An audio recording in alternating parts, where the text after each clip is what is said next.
ಬಾಯಿ ಮಾತಿಗೆ ಅವರೇ ಹೇಳಿದ ಹೇಳಿಕೆಯನ್ನು ಎಲ್ಲ ಮಾಧ್ಯಮದವರು, ನಾನು ಮಾಧ್ಯಮದವರಿಗೆ ಅಭಿನಂದನೆ ಸಲ್ಲಿಸ್ತಾ ಇದ್ದೀನಿ.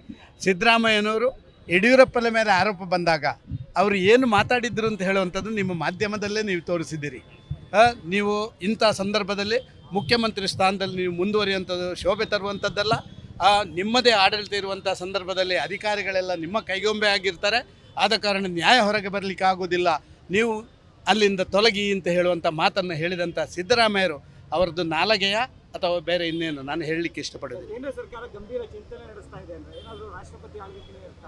ಸರ್, ರಾಷ್ಟ್ರಪತಿ ಆಳ್ವಿಕೆ ಅಲ್ಲ, ನಮ್ಮ ಗಂಭೀರ ಚಿಂತನೆ ಯಾಕೆ ಅಂತ ಹೇಳಿದರೆ, ಇಡಿ ನಮ್ಮ ಕೈಯಲ್ಲಿಲ್ಲ, CBI ನಮ್ಮ ಕೈಯಲ್ಲಿಲ್ಲ, CVC ನಮ್ಮ ಕೈಯಲ್ಲಿಲ್ಲ. ಯಾವುದು ಕೂಡ ಅಟಾನಮಸ್ ಇನ್ಸ್ಟಿಟ್ಯೂಷನ್ಗಳ ಬಗ್ಗೆ ಈ ರೀತಿ ಅವರು ಸಣ್ಣ ಸಣ್ಣ ಸಂಗತಿಗಳನ್ನು ಮಾತಾಡಿ ಕೇಂದ್ರದ ಮೇಲೆ ಬೊಟ್ಟು ತೋರಿಸ್ತಾರಲ್ಲ, ಸೆಂಟ್ರಲ್ ಗೌರ್ಮೆಂಟ್ ಇದನ್ನೆಲ್ಲ ಒತ್ತಡ ಹಾಕ್ತಾ ಇದೆ ಇವರ ಮೇಲೆ ಅಂತೇಳಿ ಯಾವ ನ್ಯಾಯ ಇದೆ? ಆದ ಕಾರಣ ನಾವು ಕೂಡ ಇದರ ಬಗ್ಗೆ ಆಲೋಚನೆ ಮಾಡಬೇಕಾದಂಥ ಅವಶ್ಯಕತೆ ಇದೆ.